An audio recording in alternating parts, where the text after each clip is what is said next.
ప్రధాన కార్యదర్శి వైనాడ్ పార్లమెంట్ సభ్యురాలు ప్రియాంక గాంధీ జన్మదిన వేడుకలు సోమవారం మీర్పేట్ మందబల్లమ్మ క్రాస్ రోడ్లోని జిల్లా కార్యాలయంలో అత్యంత వైభవంగా జరిగాయి. రంగారెడ్డి జిల్లా కాంగ్రెస్ పార్టీ అధ్యక్షులు రాష్ట్ర TUFIDC కార్పొరేషన్ చైర్మన్ చల్లా నరసింహారెడ్డి ఆధ్వర్యంలో నిర్వహించిన ఈ వేడుకలో పార్టీ శ్రేణులు పెద్ద ఎత్తున పాల్గొన్నారు. కార్యక్రమంలో భాగంగా నాయకులు కేక్ కట్ చేసి ప్రియాంక గాంధీకి జన్మదిన శుభాకాంక్షలు తెలియజేశారు. ఈ సందర్భంగా చల్లా నరసింహారెడ్డి మాట్లాడుతూ దేశాభివృద్ధిలో మరియు కాంగ్రెస్ పార్టీ బలోపేతంలో ప్రియాంక గాంధీ గారు పోషిస్తున్న పాత్ర వెలకట్టలేనిదని కొనియాడారు.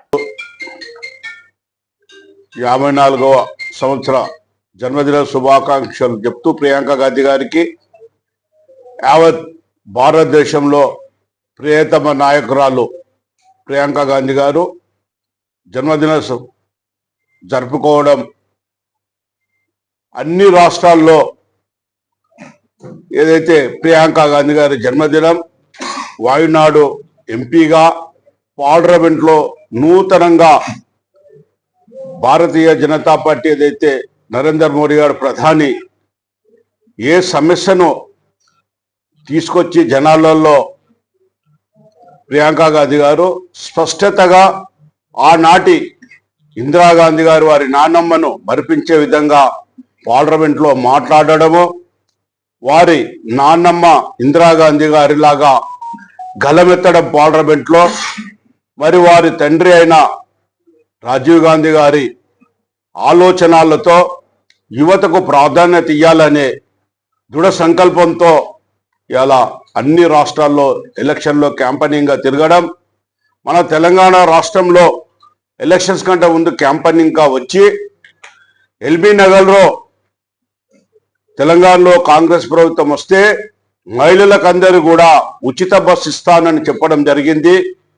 ఏదైతే ప్రియాంక గాంధీ చెప్పడమో మన ప్రియతమ నాయకుడు రాష్ట్ర ముఖ్యమంత్రి వర్యులు రేవంత్ రెడ్డి గారు కూడా ఎలక్షన్లో గెలవగానే మొట్టమొదటిసారిగా ప్రియాంక గాంధీ గారు చెప్పారని చెప్పి ఇవాళ మహిళా తల్లులకందరికీ కూడా యావత్ తెలంగాణ రాష్ట్రంలో ఫ్రీ బస్ వల్ల ప్రతి ఇంటికి నెలకు ఒక 3 నుంచి 4 వేలు ఆదా అవడం జరుగుతుంది.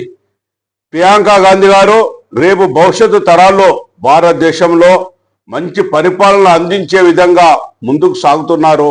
వారు ఏదైతే రాహుల్ గాంధీ గారిని ప్రధానిగా చేయాలి, ఈ భారతదేశాన్ని సంఘటితంగా అందరూ సమైక్యంగా అత్యున్నతమైన ప్రజా పరిపాలన అందియాలంటే అని చెప్పి ఇవాళ మోడీ గారి ప్రభుత్వం మతతత్వంతో కులాలతో పేరుతో చిచ్చు పెడుతూ అభివృద్ధి సంక్షేమ ఫలాలు లేకుండా పూర్తిగా సంపూర్ణంగా ఆర్థిక వ్యవస్థను దివాలు తీసే పరిస్థితిలో మళ్ళీ మన రాహుల్ గాంధీ గారు ప్రధానిగా ఉంటే బాగుంటుందని చెప్పి ప్రియాంక గాంధీ గారు చెప్పడం జరుగుతుంది. వారు ఇంకా ఎన్నో జన్మదినాలు చేసుకోవాలంటే చెప్తూ మరి ఏదైతే ప్రదేశ్ కాంగ్రెస్ అధ్యక్షులు మహేష్ కుమార్ గారు ఆధ్వర్యంలో ఇవాళ యావత్ తెలంగాణ రాష్ట్రంలో అన్ని జిల్లా హెడ్ క్వార్టర్లలో కూడా జన్మదిన వేడుకలు చేయడం జరుగుతుంది. ఈ జన్మదిన వేడుకలకు ముఖ్య అతిథిగా పెద్దలు తీగల కృష్ణారెడ్డి గారు, అదేవిధంగా PCC మెంబర్గా అమరేందర్ రెడ్డి గారు, అదేవిధంగా సీనియర్ కాంగ్రెస్ నాయకుడు సిద్ధాల దశరథ్ గారు, అదేవిధంగా వార్డు సభ్యులు కార్పొరేటర్ బాలరెడ్డి గారు, అదేవిధంగా మన మున్సిపల్ చైర్మన్గా మార్కెట్ మున్సిపల్ పార్టీ అధ్యక్షుడిగా మన సురేందర్ రెడ్డి గారు, SCCL అధ్యక్షులుగా శ్రీనివాస్ గారు, మహిళా అధ్యక్షురాలుగా పద్మ గారు, మరియు సంతోష్ గారు డైరెక్టర్గా, మరియు సోషల్ మీడియా సిద్ధేశ్వర్ చారి గారు, మరి అరుణ గారు, మరియు అదేవిధంగా మన గంగమ్మ గారు, ప్రతి ఒక్కరు కూడా ఇక్కడ రావడం జరిగింది. వారందరికీ కూడా పేరు పేరున ధన్యవాదాలు తెలియజేస్తూ ప్రత్యేకంగా పరమేశ్వర్ గారు కానీ ఇంకా కొంతమంది నాయకులు అందరూ కూడా రావడం జరిగింది. ఈ జన్మదిన వేడుకల సందర్భంగా రేపు జరగబోయే GHMCలో కూడా మా ప్రాంతంలో అన్నిటికన్నీ కాంగ్రెస్ కైవసం చేసుకుంటాం.